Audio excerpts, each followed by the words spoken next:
मित्रों नमस्कार। आज हम लोग पंजाब भाग 2 के अंतर्गत चर्चा करेंगे आंग्ल सिख युद्धों की। इसके पहले आपने प्रथम भाग में देखा मुग़ल सिख संघर्ष। आज देखेंगे ये मुग़ल सिख संघर्ष कैसे आंग्ल सिख संघर्ष में बदलता है और अंग्रेज़ पंजाब को जीतने में सफल रहते हैं, है ना। पंजाब अंतिम पूर्ण स्वाधीन राज्य माना जाता है जिसका विलय अंग्रेजी कंपनी के राज्य में किया जाता है। ठीक है, तो हम लोगों ने पिछले लेक्चर में रणजीत सिंह की उपलब्धियां पढ़ी थी।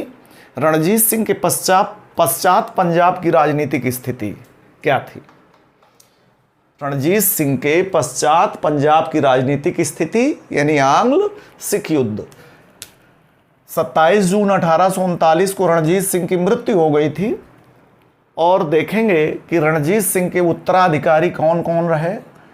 खड़क सिंह, नौनिहाल सिंह, शेर सिंह और अंत में कौन? दिलीप सिंह। 1839 से 1843 के बीच खड़क सिंह, नौनिहाल सिंह, शेर सिंह जल्दी जल्दी गद्दी पर बैठे और अंत में दिलीप सिंह पंजाब के महाराजा बने। स्वाभाविक है रणजीत सिंह के उत्तराधिकारी योग्य नहीं थे। रणजीत सिंह जैसी प्रतिभा उनके किसी भी सक्सेसर में, उत्तराधिकारी में नहीं थी।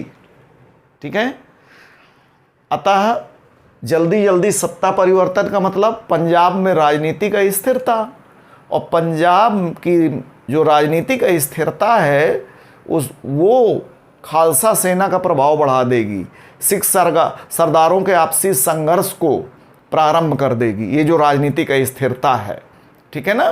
कहीं पर भी देखें पॉलिटिकल अनस्टेबिलिटी का परिणाम जो होता है, कई देशों में आपने देखा होगा आज के दौर में भी कि वहाँ की सेना की शक्ति बढ़ जाती है। वही पंजाब में हुआ, है ना। और सत्ता के लिए अधिकारियों में संघर्ष भी प्रारंभ होता है, नेताओं में संघर्ष भी प्रारंभ होता है। तो यहाँ हम देखते हैं वही पंजाब का हुआ रणजीत सिंह के बाद। अच्छा, मैं एक आपसे सवाल करूं, अगर कि ये 4 उत्तराधिकारी हैं, इनमें कौन रणजीत सिंह का पुत्र नहीं था? नौनिहाल सिंह, है ना। मान लीजिए ABCD 4 विकल्प दे दिए जाए, पूछा जाए कौन रणजीत सिंह का पुत्र नहीं था उनके उत्तराधिकारियों में, तो वो है नौनिहाल सिंह। ये खड़क सिंह का पुत्र था, बाकी तीनों रणजीत सिंह के पुत्र थे।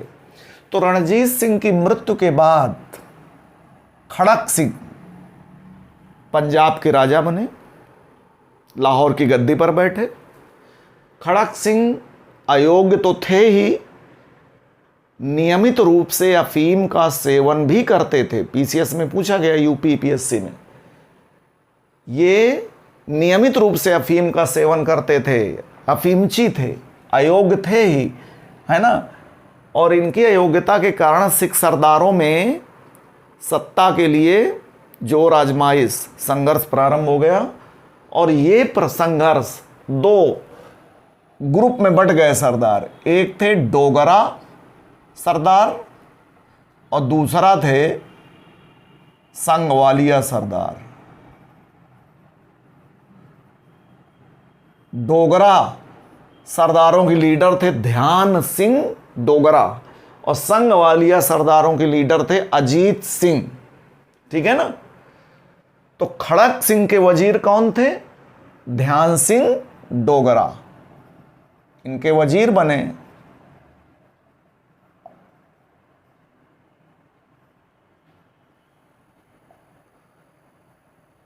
ठीक है, ध्यान सिंह डोगरा। लेकिन शीघ्र ही ध्यान सिंह डोगरा ने खड़क सिंह को कैद कर लिया, है ना। अदूरदर्शिता, अयोग्यता के चलते किसको? खड़क सिंह को कैद कर लिया। और डोगरा सरदारों ने ध्यान सिंह डोगरा के नेतृत्व में नौनिहाल सिंह को गद्दी पर बैठाया पंजाब के महाराजा के रूप में, है ना।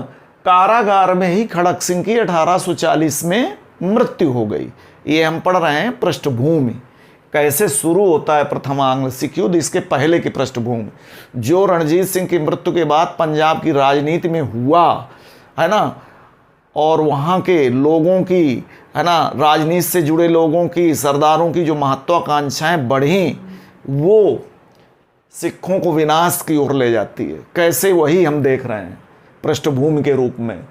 तो खड़क सिंह को ध्यान सिंह डोगरा ने, उनके वजीर ध्यान सिंह डोगरा ने कैद करके उनके पुत्र नौनिहाल सिंह को गद्दी पर बैठाया। कारागार में ही 1840 में खड़क सिंह की मृत्यु हो गई।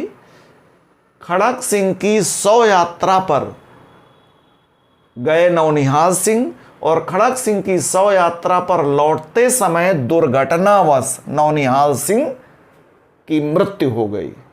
लौट भी नहीं पाए लाहौर, दुर्घटनावश किसकी? नौनिहाल सिंह की मृत्यु हो गई।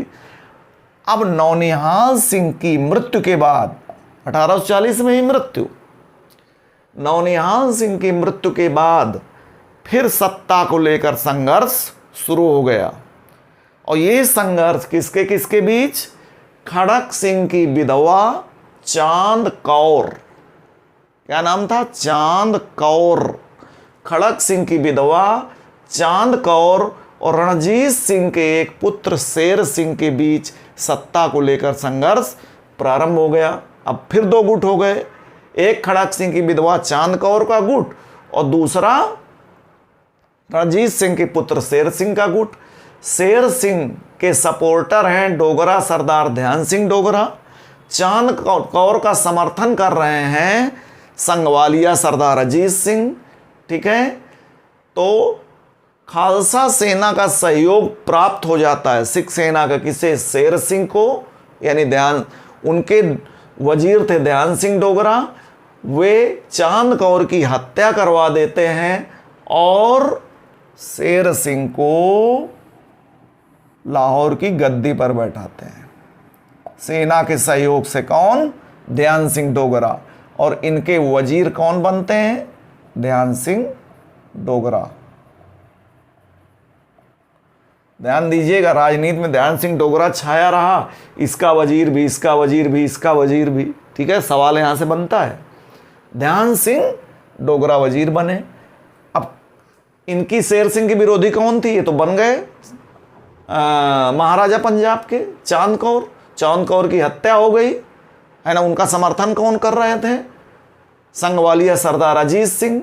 कुछ ही समय के अंतराल में, 2.5 साल लगभग, कुछ ही समय के अंतराल में संगवालिया सरदार अजीत सिंह ने शेर सिंह की हत्या करवा दी और उनके वजीर ध्यान सिंह डोगरा को भी मार डाला।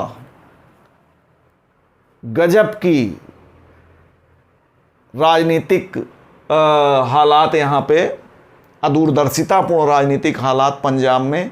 और इस राजनीतिक अस्थिरता के चलते सेना को सक्रिय हस्तक्षेप के लिए उतरना पड़ा। और अंत में जब अजीत सिंह ने, संगवालिया सरदार अजीत सिंह ने शेर सिंह की हत्या करवा दी, उनके वजीर ध्यान सिंह डोगरा की हत्या करवा दी, तो खालसा सेना ने रणजीत सिंह के अल्पवयस्क पुत्र दिलीप सिंह को गद्दी पर बैठाया। ये अल्पवयस्क थे, है ना। शासन, राजा बनने के लिए उम्र नहीं, तो स्वाभाविक है इनका संरक्षक, कोई ना कोई संरक्षक या संरक्षिका चुना जाएगा। तो दिलीप सिंह, शेर सिंह के बाद कौन बैठे गद्दी पर? दिलीप सिंह अल्पवयस्क थे, इसलिए दिलीप सिंह की संरक्षिका राजमाता झिंदन, उन्हीं की मां, कौन? राजमाता झिंदन नियुक्त हुई। और झिंदन के भाई थे कौन? जवाहर सिंह। जवाहर सिंह वजीर बने थे, जवाहर सिंह। लेकिन बहुत जल्द, शीघ्र ही खालसा सेना का समर्थन प्राप्त कर लिया लाल सिंह ने, और जवाहर सिंह को रास्ते से हटाकर लाल सिंह वजीर बन गया, सेना का सपोर्ट प्राप्त करके। यानी जब दिलीप सिंह गद्दी पर बैठे थे तो संरक्षिका थी राजमाता जिंदन, संरक्षिका नियुक्त हुई थी, और वजीर जिंदन के भाई जवाहर सिंह नियुक्त हुए थे। लेकिन असली शक्ति सेना के हाथ में है। तो खालसा सेना का समर्थन प्राप्त कर लिया लाल सिंह ने, और जवाहर सिंह को हटाकर स्वयं वजीर का पद प्राप्त कर लिया। और लाल सिंह के सहयोगी थे तेज सिंह। कौन? तेज सिंह। और सैन्य कमांडर कौन बने? तेज सिंह, जो लाल सिंह के सहयोगी थे। ये लाल सिंह राजमाता जिंदन के पूर्व प्रेमी हैं, ठीक है। लेकिन राजनीति में कोई संबंध, प्रेमी प्रेमिका तो दूर की बात है, कोई संबंध काम नहीं आते हैं, है ना। आप एंशियंट हिस्ट्री पढ़ेंगे, मगध साम्राज्य का उत्कर्ष, और मगध साम्राज्य की उत्कर्ष की शुरुआत होती हर्यक वंश से। हर्यक वंश का पहला राजा बिंबिसार था, जो उत्कर्ष की बुनियाद रखता है ना, मगध साम्राज्यवाद की अंग विजय के साथ, है ना। और ध्यान दीजिए, हर्यक वंश को पुराणों में पितृहंता वंश या पितृघाती वंश कहा गया। क्यों? क्योंकि बिंबिसार की हत्यारा कौन? उसका बेटा अजातशत्रु गद्दी प्राप्त करता है हत्या करके, अजातशत्रु की हत्या करके, उदयन की हत्या करके, अनिरुद्ध की हत्या करके, मुंडक की हत्या करके, नागदर्शक। यानी हर्यक वंश का हर शासक, एंशियंट में आप पढ़ेंगे मगध के उत्कर्ष में, हर शासक अपने अपने बाप को मारकर गद्दी पर बैठता है। तो राजनीति पहला भारतीय इतिहास का है ना ये वाकया। जब राजनीति में आगे बढ़ता है मगध, पहला ही वंश है जो पितृघाती वंश है। तो यहाँ पर देख लीजिए, ये लाल सिंह राजमाता जिंदन के पूर्व प्रेमी रहे थे, लेकिन जिंदन के भाई जवाहर सिंह को हटाकर वजीर बन गए थे। तो अब ठन गई लाल सिंह और जिंदन में, इनमें राजनीतिक टकराव शुरू होता है। अब जो काम जिंदन ने किया है ना, राजनीतिक महत्वाकांक्षा के चलते, वही प्रथम आंग्ल सिख युद्ध का कारण बना। कैसे? इस मुद्दे पर हम बात करते हैं। राजमाता जिंदन पंजाब की राजनीति में अपना प्रभाव बढ़ाना चाहती हैं, इसलिए राजमाता जिंदन ने, देखिए मैंने ये युद्ध का कारण लिखा है। गवर्नर जनरल कौन था प्रथम युद्ध के दौरान? Lord Hardinge. और युद्ध का कारण मैंने क्या लिखा है? जिंदन की राजनीतिक महत्वाकांक्षा के कारण सिख सेना द्वारा सतलज पार पर आक्रमण करना। सतलज पार आक्रमण करने का मतलब है अमृतसर की संधि का उल्लंघन, और अमृतसर की संधि का उल्लंघन है अंग्रेजी सेना से सीधे युद्ध। रणजीत सिंह ने तो आजीवन अमृतसर की संधि का पालन किया, कभी सतलज नदी क्रॉस नहीं किया। अब जरा ध्यान दीजिए, कैसे, कौन सी राजनीतिक महत्वाकांक्षा? राजमाता जिंदन पंजाब की राजनीति में अपना प्रभाव बढ़ाना चाहती हैं, जो कि संरक्षिका है दिलीप सिंह की। लेकिन खालसा सेना का सपोर्ट किसको प्राप्त है? लाल सिंह को प्राप्त है, वजीर लाल सिंह।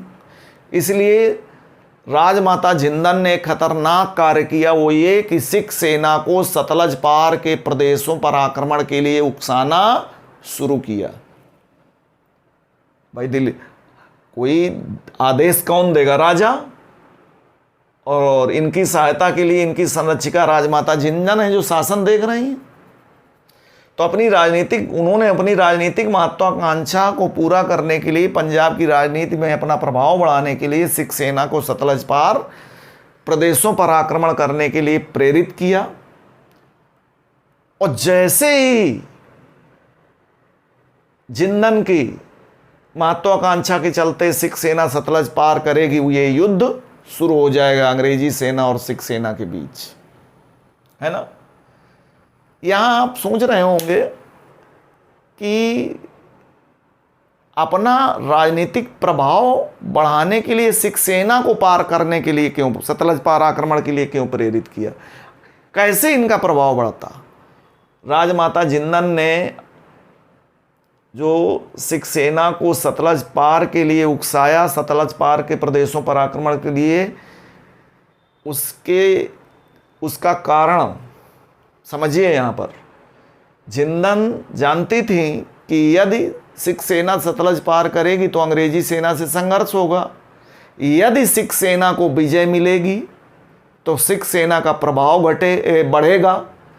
और किसने भेजा सिख सेना को?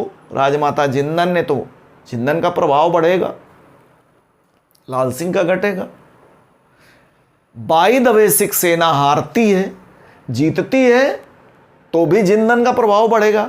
यदि सिख सेना हारती है तो सिख सेना के प्रभाव घटेगा, वजीर लाल सिंह का प्रभाव घटेगा। तब भी किसका बढ़ेगा? राजमाता जिंदन का प्रभाव बढ़ेगा, है ना। जो नए लोग जो कभी नहीं पढ़े हैं, है ना, कुछ A to Z मैं सारी बात बता रहा हूँ, लेकिन वो सुन रहे होंगे तो सोच रहे होंगे इतना डीपली हो सकता है कई लोगों को समझ में बात ना है। बुक्स वगैरह पढ़ते रहिए आप लोग, मैं बार बार हर लेक्चर में कहता हूँ। अगर समझ लेंगे ध्यान से, ये वीडियो हमेशा आपके पास रहेंगे। हमेशा आप जाइए टेलीग्राम चैनल पर, सारे वीडियो सिस्टमेटिक ढंग से पढ़े हैं, या आप हिस्टोरिका अजय यूट्यूब पर सर्च कर सकते हैं और वीडियो सर्च करेंगे तो आपको वीडियो वहाँ पर भी मिल जाएंगे। ठीक है, यूट्यूब पर सर्च कर लिया करिए। ठीक है। और तो आपने देखा, यदि सिख सेना हारेगी, जीतेगी तो भी प्रभाव बढ़ेगा, क्योंकि भेजा किसने? जिंदन ने। यदि हारेगी तो सिख सेना कमज़ोर होगी, वजीर लाल सिंह कमज़ोर होंगे, सेना के बल पे उछल रहे हैं, तो भी किसका प्रभाव बढ़ेगा? राजमाता जिंदन का। यानी विजय और पराजय दोनों स्थितियों में इनका प्रभाव बढ़ता। ये इनका सोचना था, है ना, ये इनकी सोच थी। अंग्रेज सारे वाकये पर, सारे घटनाक्रम पर बारीकी से नज़र रखे हुए थे और युद्ध की तैयारी कर रहे थे। इस बार कोई शिकायत नहीं की कि ऐसा काहे कर रहे हो, अमृतसर की संधि का उल्लंघन काहे कर रहे हो। कोई न दूत भेजा न कोई शिकायत। क्यों? क्योंकि वो चाह रहे थे कि मौका मिले पंजाब जीतने का। यानी अंग्रेज भी पंजाब इस समय जीतना चाहते थे। क्यों? इसका एक कारण सबसे बड़ा है। अंग्रेज गवर्नर जनरल लॉर्ड एलनबरो के समय चार्ल्स नेपियर ने 1843 में 1843 में सिंध विजय कर ली थी। सिंध को जीत लिया था। किसने? चार्ल्स नेपियर ने 1843 में। यदि अब अंग्रेज पंजाब जीत लेते तो स्वाभाविक है अंग्रेजों के प्रभाव में क्या होता? वृद्धि हो जाती। पश्चिमोत्तर सीमा अंग्रेजों की एकदम मजबूत हो जाती। इसीलिए वो पंजाब जीतना चाहते थे। और जैसे सिख सेना ने सतलज पार किया, युद्ध शुरू हो गया। प्रथम जो 4 लड़ाइयाँ हैं, स्थानों के नाम पे लड़ाइयों के नाम, युद्धों के नाम। मुदकी की लड़ाई सितंबर 1845, फिरोज शाह की लड़ाई दिसंबर 1845, बद्दोवाल की लड़ाई जनवरी 1846, 21 जनवरी को हुआ था। आलीवाल की लड़ाई जनवरी 1846, 28 जनवरी को हुआ था। ये तीनों लड़ाइयाँ यानी युद्ध अनिर्णायक रहे। लेकिन 5वीं जो लड़ाई है 10 फरवरी 1846 को, सोबेराव की लड़ाई। कौन सी? सोबेराव की लड़ाई निर्णायक सिद्ध हुई। सिखों की पराजय हुई। और इस युद्ध में पीसीएस में पूछा गया है, इस युद्ध में लाल सिंह ने सिखों के साथ विश्वासघात किया। किसने किया? लाल सिंह ने सिखों के साथ विश्वासघात किया। वो अंग्रेजों से मिला हुआ था, सेना को इधर उधर भटकाता रहा, है ना, मुख्य मोर्चे पे शामिल होने से रोका। और परिणाम अंग्रेजों की विजय, है ना, सिखों की पराजय। 20 फरवरी 1846 का दिन, यानी 20 फरवरी 1846 को अंग्रेजों ने लाहौर पर अधिकार कर लिया। ठीक है। अंततः 9 मार्च 1846 को अंग्रेजों यानी लॉर्ड हार्डिंग तथा दिलीप सिंह के बीच लाहौर की संधि हुई। इस संधि में क्या तय हुआ? नंबर 1, लाहौर की जो संधि हुई, क्या तय हुआ इसमें? दिलीप सिंह और अंग्रेजों के बीच ये संधि हुई। पहली शर्त, सिखों को सतलज पार के प्रदेशों पर, सभी प्रदेशों पर अपना दावा छोड़ना होगा। दूसरा, इस युद्ध के हार जाने के तौर पे महाराजा दिलीप सिंह को 1.5 करोड़ यानी 1,50,00,000 रुपए देना होगा। और इसके लिए महाराजा दिलीप सिंह ने 50 लाख रुपए नकद, ध्यान दीजिएगा, 50 लाख रुपए नकद राजकोष से दिए और 1 करोड़ के बदले ब्यास नदी और सिंधु नदी के बीच के प्रदेश दिए, जिनमें हजारा और कश्मीर शामिल थे। यानी 1.5 करोड़ जो हर्जाना लगाया गया, 50 लाख रुपए नगद और 1 करोड़ के बदले ब्यास नदी और सिंधु नदी के बीच के प्रदेश दिए, जिनमें कश्मीर और हजारा जिले शामिल थे। ठीक है। तीसरी शर्त, इस संधि की तीसरी बात क्या है कि राज संरक्षिका के पद पर राजमाता जिंदन बनी रहेंगी और वजीर के पद पर लाल सिंह बने रहेंगे। चौथी बात क्या है लाहौर की संधि की, लाहौर में एक अंग्रेज रेजिडेंट नियुक्त किया जाएगा, राजदूत, है ना। और अब देखिए यहाँ से लाहौर की राजनीति में अंग्रेजों का हस्तक्षेप शुरू हो जाता है। चौथी जो बात है क्या, लाहौर में एक अंग्रेज रेजिडेंट नियुक्त किया जाएगा और जो नियुक्त किए गए प्रथम अंग्रेज रेजिडेंट वो कौन थे, हेनरी लॉरेंस। लाल सिंह बड़ा खुश था कि हमने अंग्रेजों का साथ दिया है और हमको इसका इनाम मिलेगा। वो नज़र कहाँ गड़ाए हुए था, इसीलिए 2 ही दिन बाद 11 मार्च को एक शर्त और जुड़वाई थी इस संधि में। लाल सिंह ने आगे आगे कर रहा था, है ना, कि हमको इनाम अब तगड़ा देंगे अंग्रेज सहयोग के बदले। लेकिन अंग्रेजों ने भले ही भारतीयों के सहयोग से भारत जीता, लेकिन सहयोगियों के क्या कभी बख्शा, कभी नहीं बख्शा, है ना।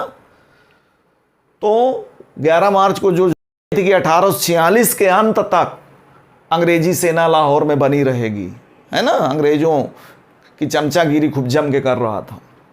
उसकी नज़र थी कश्मीर पर कि जो शेष 1 करोड़ के बदले ब्यास और सिंधु नदी के बीच के क्षेत्र मिले हैं, उनमें कश्मीर भी शामिल है।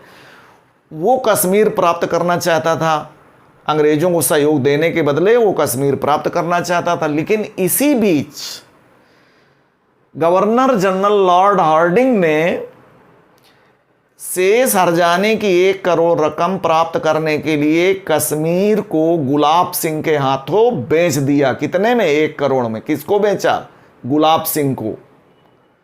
लाल सिंह बड़ा नाराज हुआ और लाल सिंह, क्योंकि कश्मीर वो पाना चाहता था, इसीलिए अंग्रेजों को सहयोग देने के बदले, इसीलिए नाराज होकर लाल सिंह ने सिख सरदारों के साथ मिलकर विद्रोह किया अंग्रेजों के खिलाफ। शीघ्र ही अंग्रेजों ने लाल सिंह के विद्रोह का दमन किया, ठीक है, और गिरफ्तार कर लिया। और फिर 22 दिसंबर 1846 को महाराजा दिलीप सिंह के साथ पुनः 22 दिसंबर 1846 को भैरोंवाल की संधि की। कौन सी संधि, भैरोंवाल की। दोबारा संधि, 2 संधियाँ हैं। ये मैंने कहा था मॉडर्न में इस क्षेत्र इन सब पोर्शंस में संधियाँ खूब पूछी जाती हैं। 4 युद्ध 4 संधियाँ दे दी गई, क्रम से लगाइए। तो भैरोंवाल की संधि की प्रथम शर्त क्या थी, पहली बात, राजमाता जिंदन को 1.5 लाख रुपए पेंशन देकर बनारस के शेखपुरा में रहने भेज दिया गया। 1.5 लाख पेंशन देकर बनारस के शेखपुरा रहने भेज दिया गया। ये भैरोंवाल की संधि की पहली शर्त। किसे भेज दिया गया, राजमाता जिंदन को। संरक्षिका पद से हटाकर 1.5 लाख रुपए की पेंशन दे दी गई, बनारस के शेखपुरा रहने भेज दिया गया। लेकिन बाद में उनकी पेंशन घटाकर 48,000 कर दी गई। सिख काफ़ी असंतुष्ट हुए थे इससे। दूसरी बात, लाल सिंह को गिरफ्तार करने के बाद देहरादून भेज दिया गया। इनको बनारस तो लाल सिंह देहरादून, ठीक है। तीसरी बात, भैरोंवाल की संधि की, दिलीप सिंह की सहायता के लिए शासन में महाराजा दिलीप सिंह की सहायता के लिए एक 8 सिख सरदारों, कितने, 8 सिख सरदारों की एक परिषद बनाई जाएगी। 8 सिख सरदारों की, जिसे जनरली लाहौर परिषद कहा जाता था। और इस लाहौर परिषद का अध्यक्ष कौन होगा, अंग्रेज रेजिडेंट होगा जो लाहौर में तैनात होंगे। ठीक है, ये तय किया गया। चौथी बात क्या? पहली बात, जिंदन को बर्खास्त कर पेंशन देना, लाल सिंह को बंदी बनाकर देहरादून भेजना, ठीक है ना। और तीसरा, दिलीप सिंह की सहायता के लिए 8 सिख सरदारों की परिषद लाहौर में गठित करना, जिसका अध्यक्ष अंग्रेज रेजिडेंट होना। ठीक है।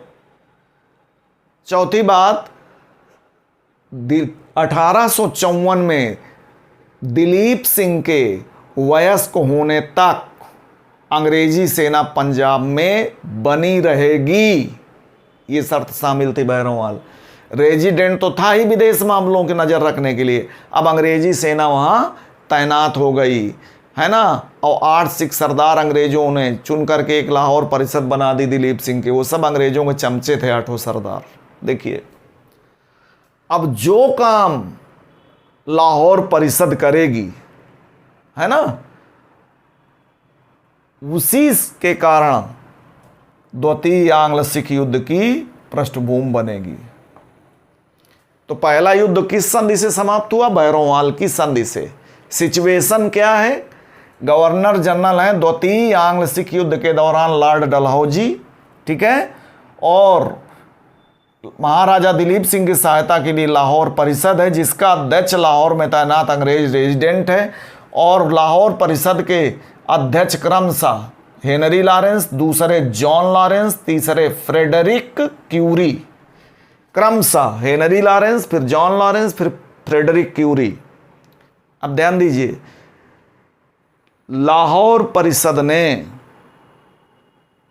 लगातार पंजाब में यानी लाहौर में अंग्रेजी सेना की तादाद बढ़ानी और सिख सेना को भंग करना शुरू कर दिया। इससे सिख सैनिकों में लगातार असंतोष बढ़ता चला गया। ठीक है, इतने नहीं, लाहौर परिषद द्वारा मुल्तान के गवर्नर मूल राज से 1 करोड़ रकम मांगी गई। बीएल ग्रोवर में 20 लाख लिखा मिलता है ना, कई किताबों में जो मिलता है वो 1 करोड़। फिर लाहौर परिषद ने क्या किया? पहला तो सिख सैनिकों में असंतोष था ही, क्योंकि उनको भंग किया जा रहा है, अंग्रेजी सेना की लाहौर में तादाद बढ़ाई जा रही है। दूसरा, लाहौर परिषद द्वारा मुल्तान के गवर्नर मूल राज से 1 करोड़ मांगे गए। मूल राज ने ये रकम अदा करने में असमर्थता जताई, तो मूल राज को त्याग पत्र, मुल्तान के गवर्नर के पद से त्याग पत्र देने के लिए मजबूर कर दिया गया। और लाहौर परिषद ने एक सिख सरदार जिसका नाम था काहन सिंह, क्या नाम था? काहन सिंह। काहन सिंह को 30,000 रुपये मासिक वेतन पर मुल्तान का गवर्नर नियुक्त कर दिया। मूल राज असंतुष्ट हो गए, और जब उस नए मुल्तान के गवर्नर, लाहौर परिषद द्वारा नियुक्त मुल्तान के गवर्नर काहन सिंह को अंग्रेज अधिकारी लेकर मुल्तान गए, तो मूल राज के नेतृत्व में मुल्तान की जनता ने और सैनिकों ने साथ मिलकर विद्रोह कर दिया।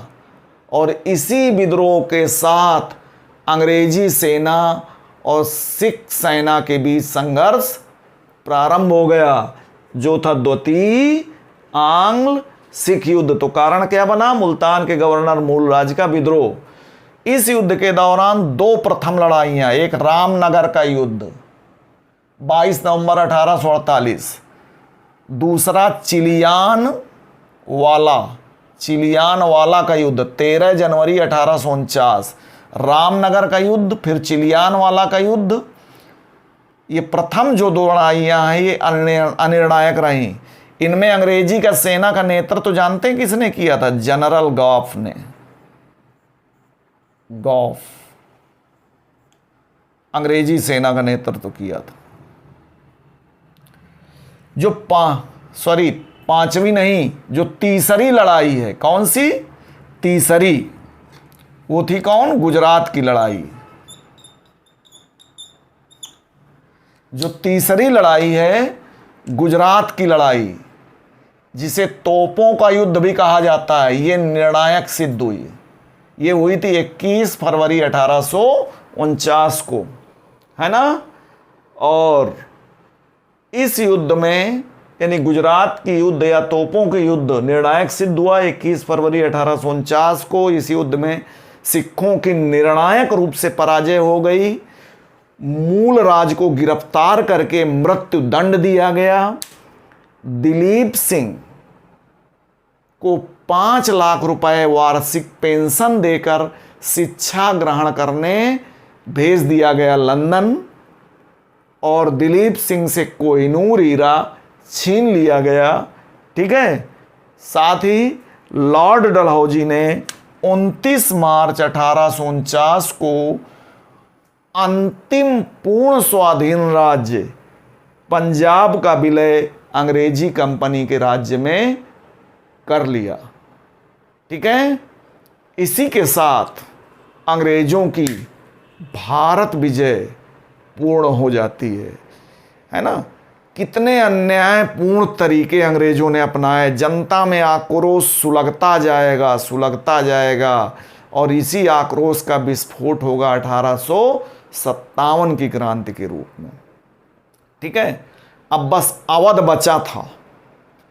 अवध में अंग्रेजी सेना तो 1765 से ही तैनात थी। अब पंजाब जीत लेने के बाद अवध को स्वतंत्र बनाए रखने का कोई औचित्य था नहीं, है ना। तो डलहौजी की नीति है क्या, हड़प नीति, गोद लेने के प्रथा का निषेध करते हुए राज्यों को हड़पने की नीति। लेकिन जहां जरूरत हुई नीति बदली। देखिए यहां वो नीति नहीं लागू हो सकती, तो युद्ध के द्वारा डलहौजी ने पंजाब को जीता।